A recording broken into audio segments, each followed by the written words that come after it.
오늘 성경 본문에는 하나님께서 그리스도 안에서 우리를 위해 예정하신 일이 기록이 돼 있어요. 그것을 살펴볼 겁니다. 그래서 먼저 3절을 읽겠습니다. 시작. 찬송하리로다 하나님 곧 우리 주 예수 그리스도의 아버지께서 그리스도 안에서 하늘에 속한 모든 신령한 복을 우리에게 주시되.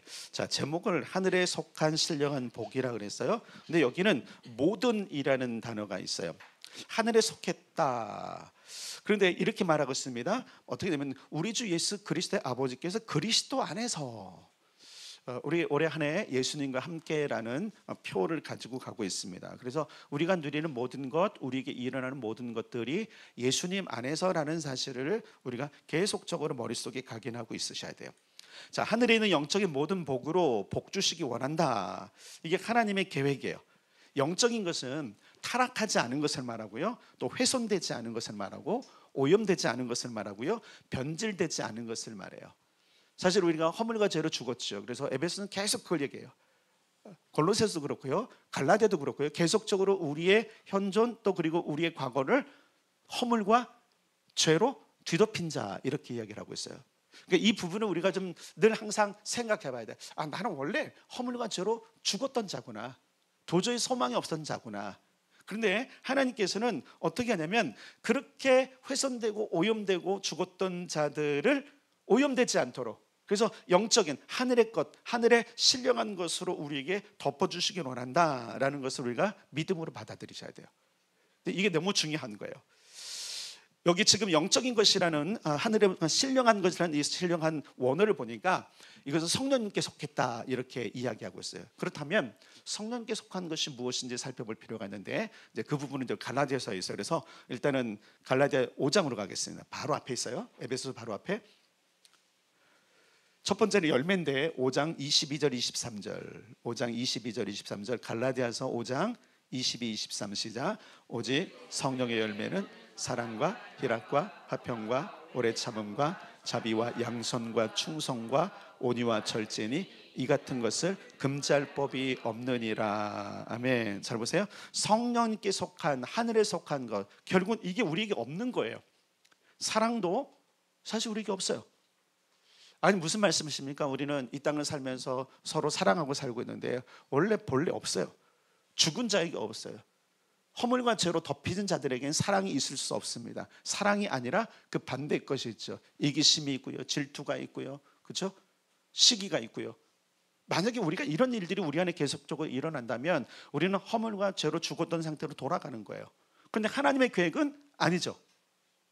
하늘의 신령을 덮어주시는 거예요. 그러니까 시기와 질투와 다툼과 모든 아픔에 있는 모든 마음속에 있는 이런 일들을 사랑으로 덮으신단 말이에요. 우리가 사랑으로 덮으심 받은 자라는 사실을 기억할 때, 조금 있으면 좀 말씀드리겠지만 우리의 어떤 위치, 우리가 얼마나 존귀한 자인지를 깨달을 필요가 있어요. 자, 사랑 없어요. 사실 우리에게 없어요. 없는 거예요. 그런데 그분이 덮어주시는 거예요.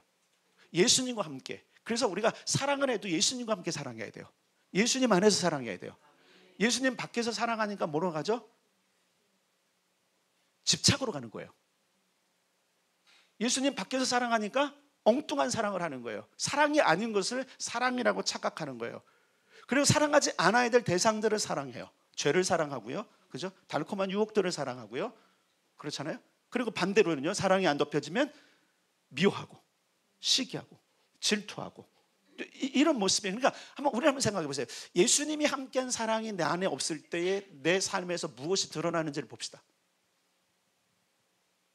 그렇죠? 시기가 일어나요. 질투가 일어나요. 다툼이 일어나요. 엉뚱한 걸 사랑해요. 그러니까 이거 이게 원래 우리의 본 모습인데 하나님은 어떻게 하신다고요? 그리스도 안에서 그 모습들을 덮어주시는 거예요. 우리 열매라고 했지만 사실은 그 열매는 내가 맺히는 게 아니에요. 하늘로부터 주어지는 거예요. 두 번째 보면 희락, 그래서 희락, 기쁨. 희락은 기쁨인데 이 희락이 우리에게 진짜 있나요? 가끔 그러잖아요. 내가 웃는 게 아니요. 그래서 웃을 수밖에 없는 상황이지만, 그리고 저는 여러분 보세요. 우리가 웃는 웃음이 뭐예요? 그 웃음은 나를 만족시켰을 때 오는 웃음이잖아요. 그런데 가끔 이제 우리가 여러분 뭡니까 개그 프로그램 같은 걸 보면 재밌어서 웃기도 하잖아요, 그죠? 웃은 상황들이 있지만 그게 진짜 웃음일까? 성경을 보면 하나님은 진짜 우리가 웃어야 될 웃음을 회복시키기를 원하세요. 그래서 그리스도와 함께 기뻐하는 것, 그러니까 예수님 빠지고 내가 기뻐하면요, 그 기뻐하는 것이 나를 계속 유혹해요. 즐거움을 거기서 찾는 거예요. 쾌락에 찾아요. 어둠으로 가요. 나만 누리는 거라고 하는 독특한 감옥에 갇혀서 거기서 즐거움을 찾아요. 근데 예수님과 함께한 희락이 임하면요, 이것은 나눠야 된다는 거예요. 우리가 대부분 기뻐하는 것들은 나누려고 하는 기쁨이 아니에요. 대부분 나 혼자 누리려고. 그러니까 우리가 사실 여러분 이 땅에서 그렇잖아요. 시상이 있고 이번에도 에베소에서 뭐 이게 그 상을 줄 수밖에 없는 상황이고 전부 다 금 한도를 줄 수는 없잖아요. 줄 수는 있어요, 돈만 많으면. 그러니까 순서를 맡기는데, 그런 해보세요. 내가 그 1등을 하는 것은 내가 한 성취 때문에 기뻐하는 거잖아요. 근데 주님과 함께하는 시라고는요, 그게 아니에요. 나누는 기쁨이에요. 이 다른 거예요. 그러니까 예수님과 함께 가는 기쁨은 나눔이지만 예수님이 없는 기쁨은 되게 이기적인 기쁨인 거예요. 나만 기쁘면 돼. 다른 사람은 상관없어. 이게 지금 우리 사회의 모습이 아닌가요? 혹은 아니면 내 모습은 아닌가를 한번 살펴볼 필요가 있어요. 이따 다시 한번 점검해 드릴게요. 세 번째로 화평이 있대요. 화평. 화평은 뭐죠? 분란과 다툼과 모든 것들을 멈추는 거잖아요. 평화. 바꿔 하면 평화잖아요. 평화. 평화가 어떻게 임합니까? 우리 삶 가운데 평화가 언제 임합니까? 금전적인 문제, 관계적인 문제, 그렇죠? 육체적인 문제가 계속적으로 우리의 평화를 깨는데, 성경은 이렇게 말하고 있어요. 성령의 열매, 하늘로부터 오는 모든 신령한 복 중에는 평화가 있다, 화평이 있다. 근데 이 모든 것들이 여러분 생각해, 예수님과 함께 한 평화가 되는 거예요. 예수님과 함께 가지 않으면요, 그 평화가 자기에게는 굉장히 뭐라 그럴까요? 나는 평화를 이룬 평화주의자라고 이야기하지만 그 속에는 문드러진 뭔가 있을 수 있는 거예요. 예수님이 함께한 평화는 어떤 걸 이루죠? 영향력이 달라지죠. 네 번째, 오래 참음이에요. 오래 참음. 하나님 나라에 영적인 것이 우리에게 부어지면 우리가 인내를 갖게 됐어요. 오래 참게 됐어요. 참, 우리 여러분 한번 생각해 보세요. 우리가 참지 못하는 존재들이잖아요. 특히 어떤 걸 참지 못해요? 나와 관계된 내 자존심과, 그죠? 내 모든 것과 관계된 것 가운데서 내가 피해를 받다, 공격을 받았다 생각하면 참지 못하는 존재들이에요. 내 욕망, 내 기쁨, 예수님이 빠진 어떤 것을 위해서는 참지 못하는 존재들이 우리죠. 그래서 질러, 그죠? 소리도 지르고 돈도 지르고 일도 저지르고, 이게 우리의 모습인데 하늘의 신령한 것들이 부어지면 이런 것들을 참아낸다는 거예요. 그 다음에 자비롭대요. 자비는 그 긍휼이죠. 긍휼과 자비가 같이 하는 건데 긍휼한 마음이 생겨요. 이게 뭐냐면, 예를 들어 나에게 잘못한 사람이 있을 수 있어요. 하늘의 신령한 것이 부어지면 그 사람이 불쌍해. 얼마나 아프고 얼마나 상처가 있고 얼마나 지금 그러면 나한테 저런 상처를 전달해 줄까? 근데 그렇지 않고 예수님과 함께한 이 자비가 없으면 오히려 다시 공격해요. 반격해요. 그러니까 하나님의 계획은 그렇게 된 세상 가운데 우리를 특별히 선택하셔서 그렇지 않은 상태로 만들어 주시는 일들이에요. 그리고 양선, 충성, 선한 양심이죠. 충성이죠. 이 부분들이 사실은 여러분 한번 보세요. 이기심에 가득하고 죄와 허물로 덮여진 우리에게는 찾아볼 수 없는 것들이에요. 사실은 제가 갈라디아서 5장의 말씀이 오늘 설교 중심이 아니기 때문에 이 정도로 풀어드릴게요. 근데 하나님은 우리에게 그 모든 것들을 경험하고 누리도록 예수 안에서 우리를 부르셨다. 이것이 오늘 3절에 있는 내용이에요. 그래서 다시 한번 3절을 읽겠습니다. 시작. 찬송하리로다. 하나님 곧 우리 주 예수 그리스도의 아버지께서 그리스도 안에서 하늘에 속한 모든 신령한 복을 우리에게 주시되. 아멘. 이 복을 누려봅시다. 두 번째로 이 복은요, 은사하고 담겨 있어요. 은사는 다양해요. 네. 다양해요. 그래서 이걸 다 정해요. 고린도서에 나오고 로마서에 나오고 에베소에 나오는 이 은사들이 있는데 이 은사들을 다 다룰 수는 없어요. 근데 중요한 건 뭐냐면 원래 이건 내 게 아니야.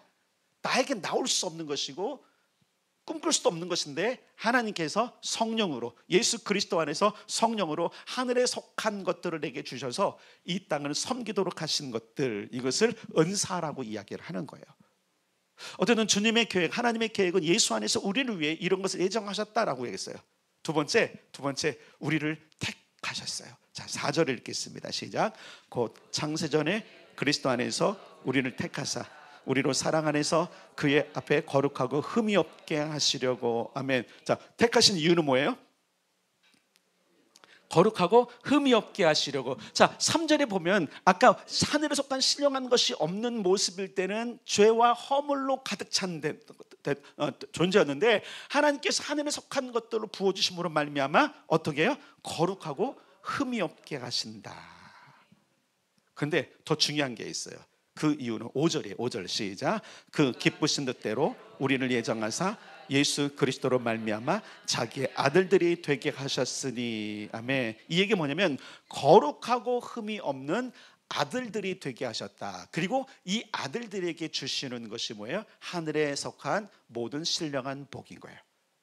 자, 그러면 우리가 하늘에 속한 신령한 복을 누리려면 어떤 존재가 돼야 되는 거예요? 아들이 되는 거, 아들.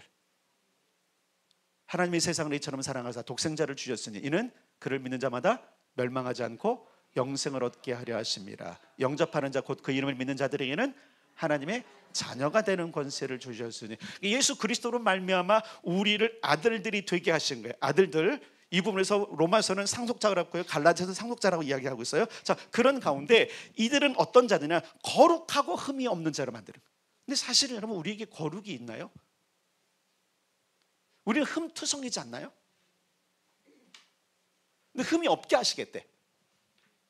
여러분, 이걸 잘 생각을 하셔야 돼요. 여러분 보세요. 물건은 하나 제작을 해서 내보내는데 시제품이 있어요. 시제품들은 뭐냐면 처음에 테스트하는 것들이에요. 그 테스트는 왜냐면 흠이 있나 없나, 기능상의 흠이 있나, 외형상의 흠이 있나, 이걸 살펴보는 시제품이에요. 그래서 만들어서 살펴보는 거예요. 겉도 살펴보고 때로는 어떤 사람들은 좀 써보게 하고, 이게 흠이 있는지 없는지를 하는 것이에요. 흠이 있는 것 중에 가치 있는 것은 골동품밖에 없어요. 그래서 골동품 신자가 되지 마십시오.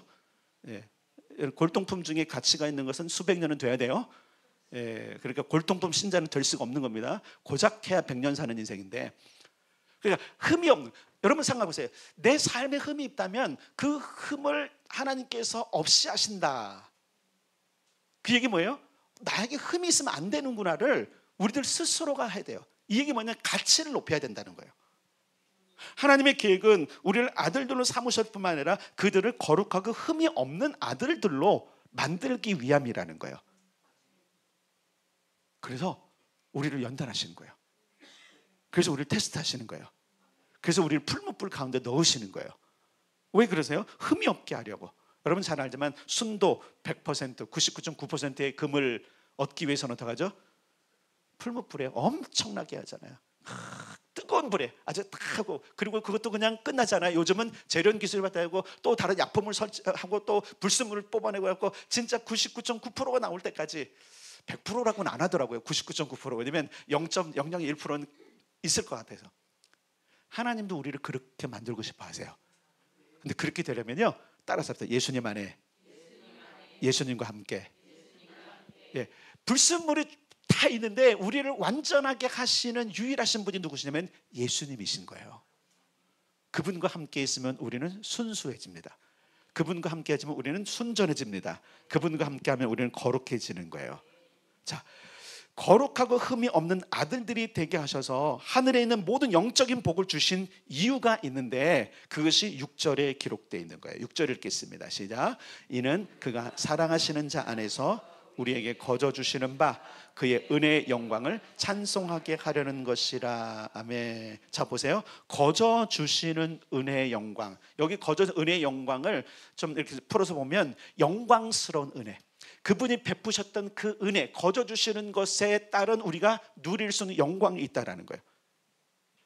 은혜로 주신 영광, 거룩하고 흠이 없는 아들들이 되게 하고 하늘에 있는 모든 영적인 복을 누리게 하신 목적이 뭐냐? 따라서 합시다. 하나님을 기뻐하고 찬송하게 하려 하십니다.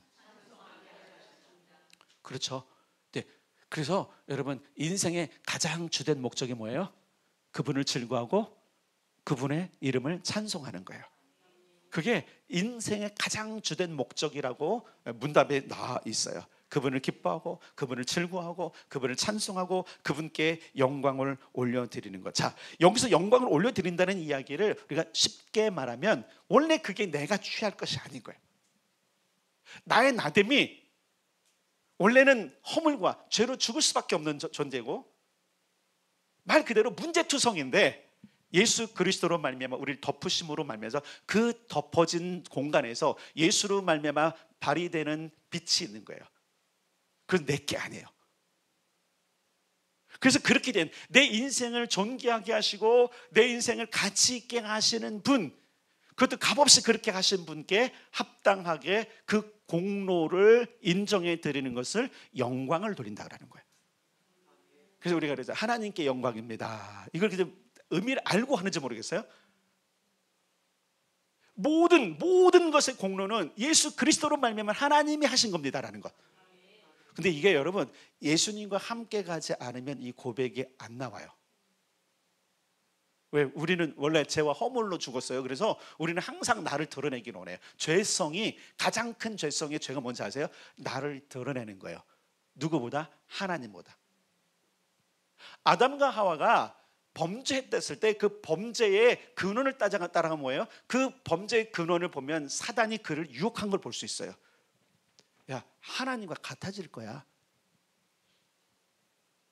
너는 더 이상 하나님의 그늘 아래 있을 필요가 없어. 하나님과 같아. 그러니까 그걸 먹지 못하게 하는 것은 네가 하나님과 같아질 것 같으니까 하나님이 견제하는 거야. 그래서 그들이 속아 넘어갔잖아요. 뭐 때문에? 드디어 자기를 찾기 시작한 거예요. 우리가 창조물이라는 사실을 잊어버리면 그렇게 되게 돼 있어요. 우리가 기억할 게 있습니다. 하나님께서 우리를 택하시고 아들들이 되게 하시고 하늘에 속한 모든 신령한 복을 누리게 하시는 건 그런 자격이 없음에도 불구하고 그렇게 하신 이유는 뭐냐면 그렇게 하신 하나님을 드러내시기 위한 거예요. 어떻게 보면 죄송하지만 이렇게 표현하면 하나님도 되게 이기적이세요. 근데 그분이 이기적이셔도 괜찮아요. 왜 그런 거죠? 그분이 왕이세요. 그분이 창조주세요. 그분이 모든 것들을 하세요. 그러니까 이기적이라는 그 단어 자체도 사실 우리 안에는 죄성이잖아요. 그렇게 표현할 수 있다면 그분은 충분히 그러셔도 되시는 분이세요. 중요한 것은 그분 혼자 그것을, 잘 보세요, 그분 혼자 그것을 누리는 것이 아니라 택한 아들들에게 함께 기뻐하고 함께 화평을 누리고 함께 인내하고 함께 긍휼을 베풀고 함께 사랑하는 일들을 위해서 그리스도 안에서 우리에게 이 모든 것을 주신다라는 거예요. 그래서 우리가 은혜로 주신 이 영광을 기뻐하며 찬송하는 일들을 멈추면 안 되는 거예요. 왜 예수 믿는 사람들은 왜 예배를 드리느냐? 왜 예수 믿는 사람들은 늘 기도하고 흥얼거리느냐? 이거예요, 이거. 그분이 하신 일들. 그러니까 여러분, 우리가 본질을 잊어버리면 자꾸 어디로 가냐면 나 중심으로 가요. 신앙생활도 나 중심으로 하기 시작하면 다 불평이 있어요. 교회는 나 중심으로 돌아가면 안 돼요. 신앙이 나 중심으로 하면 안 돼요. 그래서 예수님은 내가 이렇게 하는 걸 정말 원하실까를 늘 점검하셔야 돼요. 왜냐하면 우리에게 이 주신 모든 것들은 누구 안에 누구로 말미암아 주신 거냐면, 따라서 합시다. 예수님으로 말미암아. 예수님 안에서. 그래서 우리가 좀 점검하고 살펴봐야 될 것들이 있어요. 첫째, 거룩하고 흠이 없는가? 나는 거룩한 존재인가? 나는 흠이 없는 존재인가? 근데 아무리 살펴봐도 있어요. 거룩하지 않아요. 흠이 너무나 많아요. 자, 그럼 이대로 놔둘 것인가? 여러분, 사실은 우리가 자기 자신을 정말 사랑하잖아요, 그죠? 여러분 자신을 사랑할 수 있기를 바랍니다. 이게 무슨 나쁜 건 아니에요. 자, 그런 한번 생각해 보세요. 자, 예를 들어서 이렇게 제가 남자이기 때문에 좀 관점을 이렇게, 남자들은 정말로 대부분 차를 좋아해요. 그 차를 진짜 사랑하시는 사람들은요, 흠 하나 없게 만들어요. 무슨 얘기인지 알아요? 말 그대로 기스가 났어. 그러면 그거 꿈속에도 나타나. 저걸 어떻게 제거할 것인가, 어떻게 반짝반짝 할 것인가. 그래서 정말로 차에 목숨 걸듯이 살아가는 사람은 어떻게 하죠? 늘 광택을 반짝반짝 내고요, 세차도 그냥 안 해요. 붓 하나하나 해갖고요, 어떻게 하죠? 틈새 있는 먼지가 딱 듣고요, 엔진 누미부터 다 청소를 해요. 보기 되게 좋아요, 그죠? 진짜 좋아요. 한번 생각해보세요. 정말로 그 차는 진짜 새 차 같아. 근데 모든 사람이 이렇게 할 수 있을까요? 누구만 하죠? 그 차를 사랑하는 사람만 그렇게 하는 거예요. 자, 오늘 제가 도전을 드리는 건 뭐냐면, 정말로 내가 거룩하고 흠이 없게 하려면 나를 창조하시고 나를 불러주신 하나님의 그 아들됨인 나를 사랑해야 돼요. 본래의 나 말고 나를 새롭게 빚으시고 나를 아들 삼아주신 그 존귀함을 나는 사랑해야 돼요. 그러면 거룩하게 해야죠. 흠이 없게 해야 되죠. 그래서 우리는 흠을 제거하는 작업들을 하셔야 돼요. 그 자기 자신을 말씀에 비춰봐야 돼요. 나는 흠이 있는 자인가? 나는 존귀한 자인가? 그래서 이것을 위해서 우리가 해야 될 일들이 뭐냐면, 하나님의 아들들이 됐다라는 이 사실을 각인하는 거예요. 따라서 합시다. 하나님의 아들들은 존귀한 자들이다. 왕족이에요, 왕족.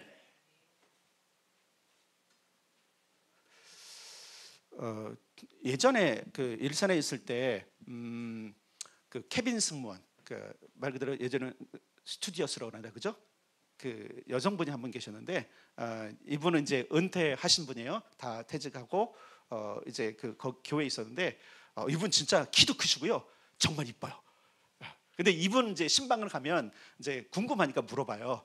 어떤 걸 물어보냐면, 그 승무원 생활 어떡하냐고. 전부 다 사실 그렇잖아요. 남녀노소 승무원들 이쁜 사람들 봐야 안 봐요? 되고 싶죠, 그죠? 여성분들 별로 꿈이 없어요. 되고 싶은 분들이 많아요. 물어봤어요. 진상 손님이 있냐? 어떤 손님이 좋으냐? 그런데 그런 얘기를 해요. 진상은 있대요. 조금 뭔가 자기를 의식되는 사람들은 진상을 부린대. 그런데 그분이 딱 발견한 게 있대요. 매너가 있는 사람들이 있대요. 어떤 사람인가 봤더니, 지위가 있고 자기 품격이 있는 사람들은 절대로 진상을 안 부린대요. 그 자신을 가치를 아는 사람들은 절대로 아랫사람이라고 무시하지 않는데요. 오히려 부담스러울 정도로 존대해 준대요. 보통 이제 여러분 그렇잖아요. 이제 우리가 나이 먹고 우리 50대, 60대 아저씨들 조심합시다. 조금 나이보다 나이가 어린 것 같으면 반말로 툭툭 하잖아요. 이거 되게 무식한 겁니다. 존귀한 자는 그렇게 하지 않아요. 존대해 줍니다. 나이가 어리니까. 자, 이거는 여러분 교회 안에서도 생각하셔야 돼요. 교회 안에서 생각하셔야 돼요. 교회 안에서는 존대하는 방법이 있어요. 직분을 불러주는 거예요. 오래 만들어 가야 돼요. 우리가 존귀한 아들이잖아요. 존귀한 아들. 그러니까 그분도 뭐라고 말하냐면, 그분들이 타면 좋대요. 자신의 직업을 인정해 준대. 자신이 그 사람을 위해서 서비스하는 것에 대해서 그분들이 만족해 한대. 물론 이제 돈을 많이 치렀겠죠. 그분들이 어떻게 하겠지만, 그죠? 보통 비즈니스나 퍼스트 받겠죠, 그죠? 보니까 이분도 퍼스트를 하다가 그 남편을 거기서 만나서 이 남편이 그 회사 임원이었던 거예요. 그래서 출장을 가면서 퍼스트를 하는데, 그러다 둘이 눈이 맞은 거야. 잘된 케이스죠, 그죠? 예. 근데 그 두 분 다 키도 헐칠하고 다 애들도 다 달라요. 근데 그분들은 예의가 있어요. 그래서 스토리 물어봤죠. 어떻게 했어요? 그랬더니 이 사람의 배려를 보고 반했다. 보통 그렇게 퍼스트 타고 비즈니스 타도요, 진상하는 사람이 있대요. 근데 이분은 끝까지 존대하다라는 거예요. 자, 중요한 게 있습니다. 우리가 내 가치가 정말 어마어마하다고 생각하면 나를 굉장히 존귀하게 여길 거예요. 근데 내 가치가 별거 아니라고 생각하면 막 살 거예요. 점검해야 돼요. 막 살고 있는가? 존귀하게 살고 있는가? 근데 요걸 점검해 봐야 돼요, 우리가. 그래서 존귀한 자는 품격이 있고요, 예의가 있어요. 행동도 말도 소비도 달라요. 성경은 사랑은 무례하지 않다 그랬어요. 그리스도 안에서 우리에게 주신 사랑은 무례하지 않아요. 절대로 무례하지 않아요. 예의가 있어요. 예절이 있어요. 존중함이 있어요. 그래서 우리는 이걸 항상 생각해야 돼요. 나는 무례한 사람은 아닌가? 내가 하는 행동과 내가 하는 말은 무례하지 않은가를 살펴볼 필요가 있어요. 나는 쿨해서 하는 것이 상대에게는 굉장히 불쾌할 수도 있고요. 그렇게 한다면 말과 행동이, 그렇죠? 품격을 잃어버린 본질상 진노의 자녀로 사는 삶일 수도 있는 거예요. 자, 그런데 잘 기억하세요. 하나님은 우리를 본질상 진노의 자녀로 살도록 냅두지 않으셨어요. 올리셨단 말이에요. 높이셨단 말이에요. 그럼 그 품격에 맞는 삶을 우리가 살아가야 돼요. 이거는 내 몫이에요, 내 몫. 지위를 올려주신 건 그분의 역할이지만 그 지위에 맞는 삶을 사는 것은 내 몫이에요.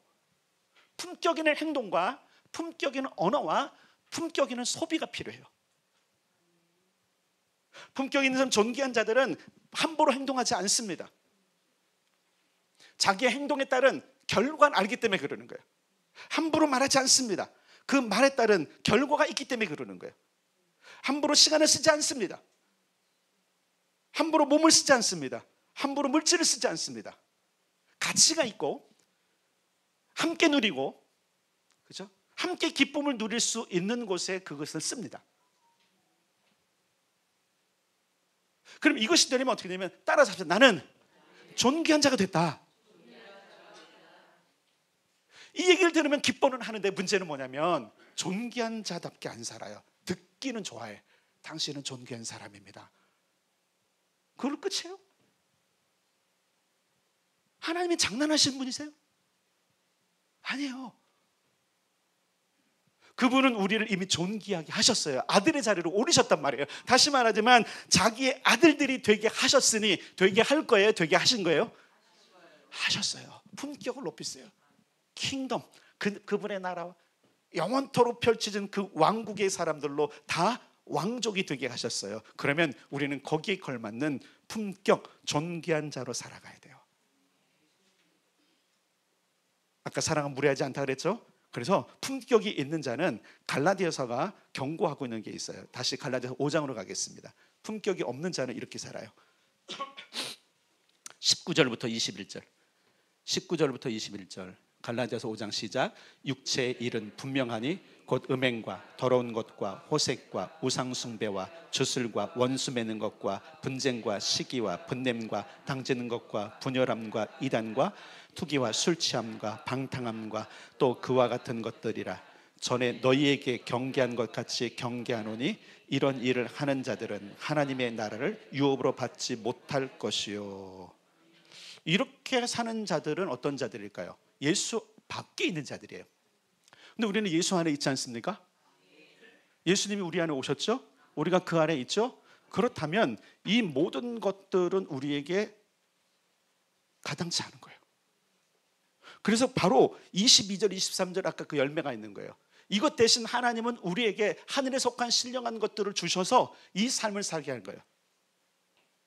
음행과 더러운 것과 호색과 우상숭배와 주술과 원수 맺는 것과 분쟁과 시기와 분냄과 당지는 것과 분열과 이단과 투기와 술취함과 방탕함 또한 그런 것들, 각종 자기 이기심에서 나오고 죄성에서 나오는 모든 행동들은 합당하지 않다라는 거예요.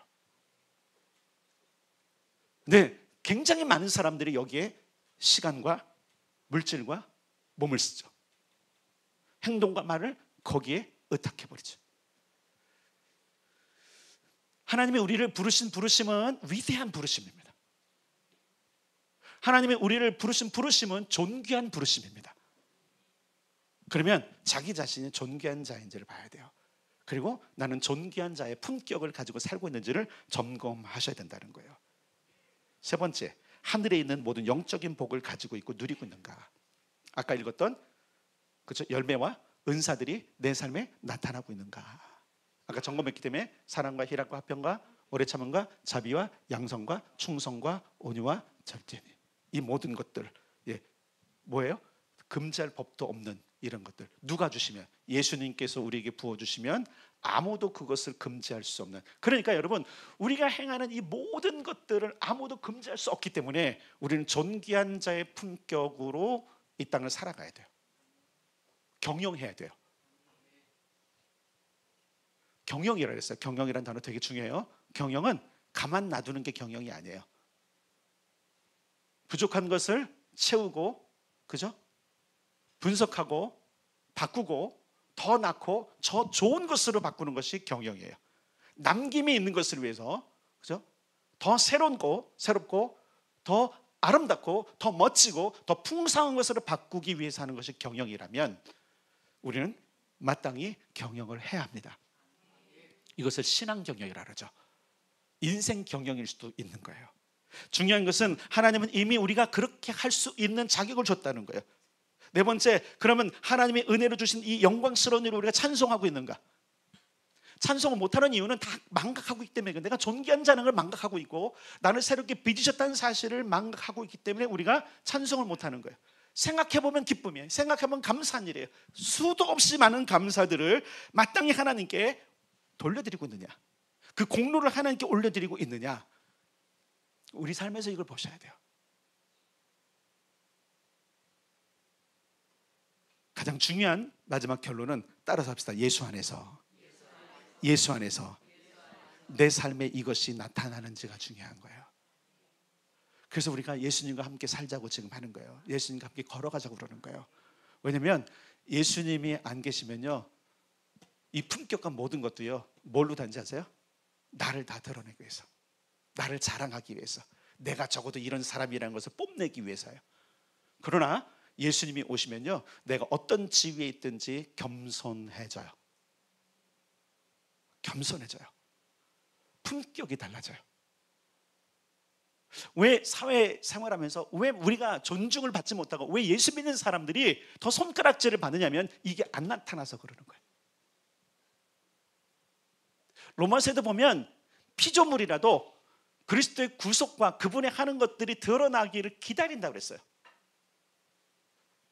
그분의 영광, 하나님의 아들들이 나타나길 기다리는데 피조물도 그러세요. 그럼요, 가장 많이 창조된, 가장 뛰어나게 창조된 피조물인 사람들은 우리에게 그것을 기대 안 할까요? 말은 안 해도요, 그들은 우리 안에서 예수 그리스도의 인격, 그분과 함께 사는 우리의 품격이 드러나기를 기대하고 있는 사람들이에요. 그래서 사실 그리스도인으로 산다라는 게 쉬운 게 아닙니다. 쉬운 게 아니에요. 우리는 뭐 그리스도인으로 살면 조금 더 양보하고 손해보는 게 그리스도인 아니라니까요, 여러분.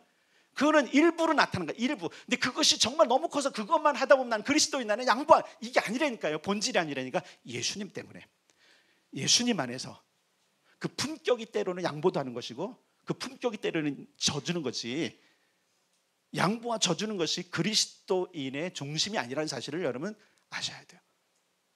선행이 그러면 좋은 거냐? 선행도 여러분 일부예요. 긍휼한 마음이 그리스도로 말미암아 그리스도 안에서 우리가 부어질 때에, 양선이 부어질 때에, 이 부분들이 있을 때에 우리가 그것이 드러나는 것이지.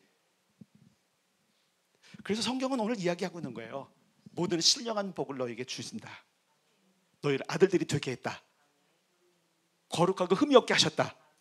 자, 그럼 이걸 여러분 받아들여야 되는 거예요. 따라서 합시다. 나는 이미 거룩하다, 흠이 없다. 그렇게 하시려고, 물론 어떻게 해야 돼요? 내 존재를 알기 때문에 거룩해져야 되고 흠이 없게 만들려고 노력하는 거죠. 따라서 나는 이미 존귀한 자가 됐다. 근데 생각해 보세요. 정말 내 생각과 말과 행동과 모든 것들이 존귀한 자답게 살고 있는가?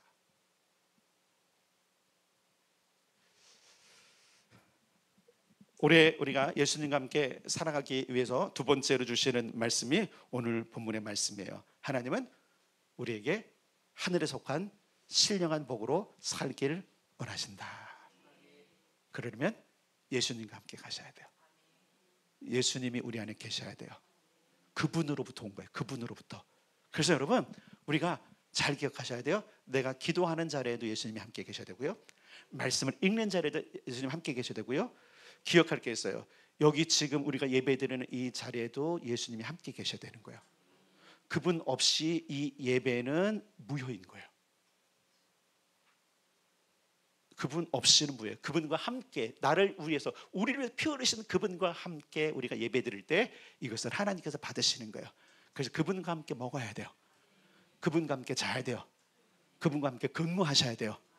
그분과 함께 공부해야 돼요. 그분과 함께 미래를 꿈꾸셔야 돼요.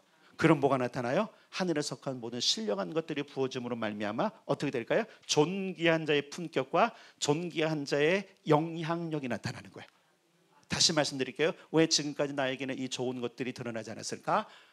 네, 말씀을 드릴게요. 예수님과 함께하지 않았기 때문입니다. 이틀 전에 꿈을 꿨어요.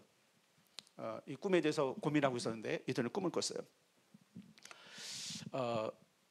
꿈속에서 갑자기 면허를 갱신해야 되겠다라는 생각이 있어서 차를 몰고 보통 면허 시험장 가잖아요. 그 면허 갱신하는 곳을 갔는데 큰 사고를 제가 좌회전을 하더라고요.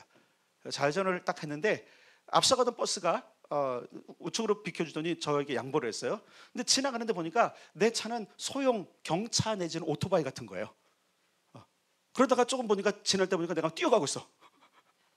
그러니까 소형 경차에서 오토바이에서 굉장히 신속함이 있는데, 그래서 어쨌든 제가 면허 시험장 그 발급받는 데를 갔어요. 그런데 의정부에 있는 그 면허 시험장은 아니에요. 근데 꿈속에서는 거기를 내가 왔던 기억이 있는 거예요.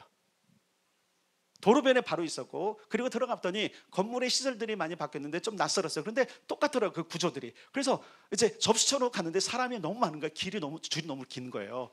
그래서 보니까 붉은색 옷을 입은 조끼 같은 걸 입고 있는 어떤 남자분이 계셔서 그분한테 가서 그랬어요. 내가 면허를 갱신하러 왔어요. 그랬더니 그분이 저를 끌고 구석으로 가시는 거예요. 그랬더니 뭐라고 속삭이고 그런 거예요. 그래서 나는 순간적으로 이것도 급행로내라는 거보다 하면서 거절을 했어요.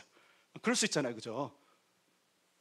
그래서 나는 뭐라냐면 저 그냥 면허를 갱신하러 왔다니까 하면서 제가 딱 펼쳤는데 보니까 여러분 면허증 아시죠? 요런 그냥 플라스틱으로 돼 있는데 제가 무슨 여권 지갑처럼 이렇게 하더라고요. 마치 무슨 그게 그 국제 면허증 발급하는 것처럼. 근데 여권 지갑 같은 데 들어가 있었고요. 거기에 있는 거예요.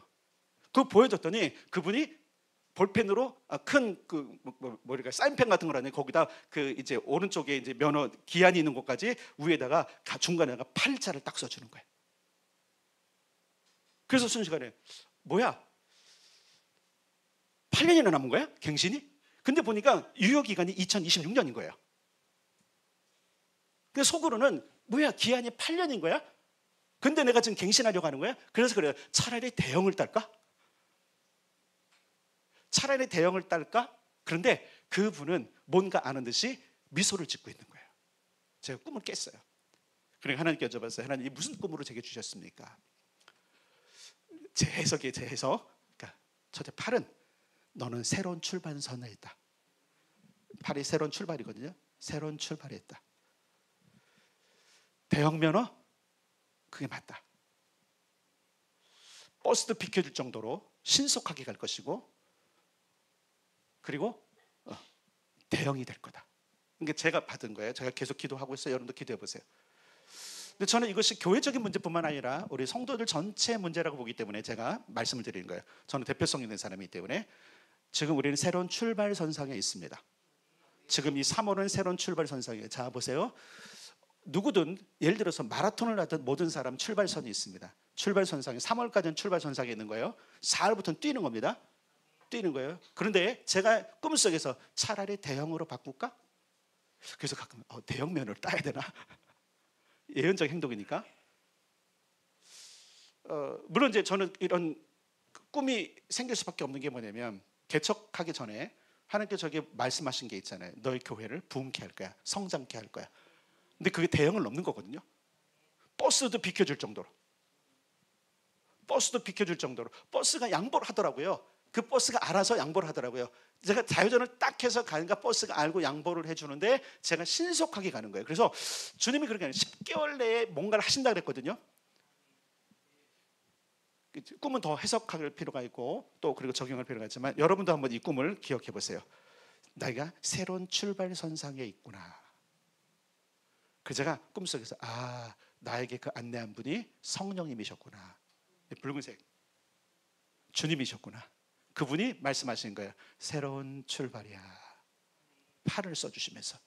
그럴 수가 없잖아요. 내가 그래서 면허를 갱신하러 왔어요 그랬더니 보니까 국제적인 것도 있고 그 여권 케이스고 국제 면허증 같은 크기고, 그러니까 이게 적어도 저는 그래요. 적어도 이게 국내에서만 유효한 게 아니겠구나, 영향력이 있겠구나를 하는 거예요. 근데 그것이 어디로부터 와요? 따라합시다. 그리스도의 품격. 이게 그냥 숫자가 늘거나 새로운 출발선이 뭐가 아니라 우리가 지금 하나님께서 오래 주시는 이 그리스도와 함께 한다는 것이 너무나 중요한 거예요. 이 품격이 드러날 때 영향력이 있는 거예요. 우리는 영향력도 없으면서 영향을 끼치려고 하는 거예요. 남에게 나를 드러내고 싶고 남에게 나를 자랑하고 싶고. 부끄러움이 있잖아요. 결국은 그것이요. 안 되잖아요. 누구 함께? 따라서 주님과 함께. 주님과 함께. 면허 시험장 여러분 가시면 알지만 그렇게 남자분이 빨간 조끼 입고 안내 안 하세요. 안내 부스 딱 입고 가서 뭐 하러 왔으면 거기 지금 그 안에 있는 그 여자 직원들이 다 하죠. 가보셨죠, 그죠? 아니면 경찰서로 가잖아요, 그죠? 경찰서는 좀 그래서 안 가시지만 어쨌든 그런 꿈을 꾸면서 우리가 새로운 출발선상에 서 있구나. 그럼 여러분 뛰어야 돼요. 3월이 끝나고는 뛰어야 돼요. 어디를 향해 뛸지는 아무도 모르겠어요. 각자 기도하십시오.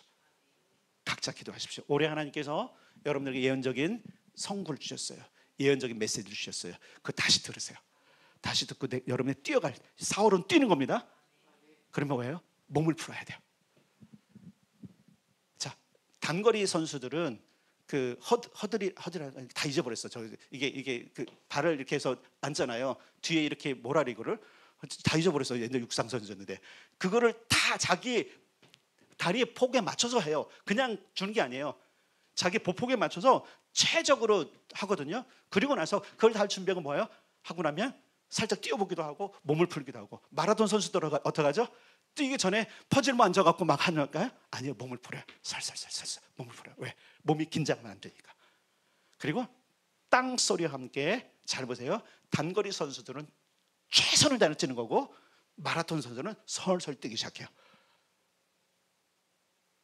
어쨌든 이런 경기에 비유했지만 중요한 것은 뭐냐면 하나님께서는 이렇게 말씀하시는 거예요. 내 아들 예수와 함께 같이 출발하자. 제가 그래서 이 꿈을 말씀을 드리는 거예요. 예수님과 함께 결단했을 때 하나님께서 이런 꿈을 꾸시면서 이렇게 말씀하신 거예요. 너희는 지금 새로운 출발선상에 있다. 그리고 여러분 이렇게 믿으십시오. 지금의 여러분들이 사업과 모든 것들이 혼자 뛰는 것 같았고 겨우 오토바이 한 대로 실어 나는 것 같았고 경차로 나르는 것 같았지만 이제는 버스에 실어 나를 정도를 능가할 때가 왔다고 믿으십시오. 그 누구와 함께 가야 돼요? 예수님과. 예수님과. 그래서 여러분에게 선포해 드리는 거예요. 이 꿈은 우리 교회 모든 성도들 것입니다. 우리 교회 것입니다. 그래서 여러분들이 그렇구나.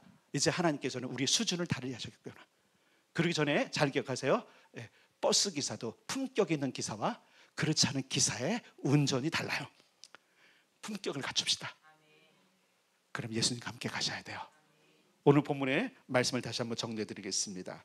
주님은 우리로 하여금 거룩하고 흠이 없는 아들들이 되게 하셨어요. 하늘에서 간 모든 신령한 복을 우리에게 이미 주셨어요. 그리고 그것으로 말미암아 하나님을 찬양하게 하셨어요. 이제 우리가 이 한 해 정말 예수님으로 말미암아 주어진 이 모든 것들을 머릿속에 잘 각인해서 잘 달려가 봅시다. 예수님과 함께 합시다. 예수님과 함께 누려봅시다. 예수님과 함께 기뻐합시다. 예수님과 함께 사랑합시다. 그렇다면 규모가 다른 놀라운 하늘의 것들이 이 땅에 우리의 삶 가운데서 펼쳐지게 될 것입니다.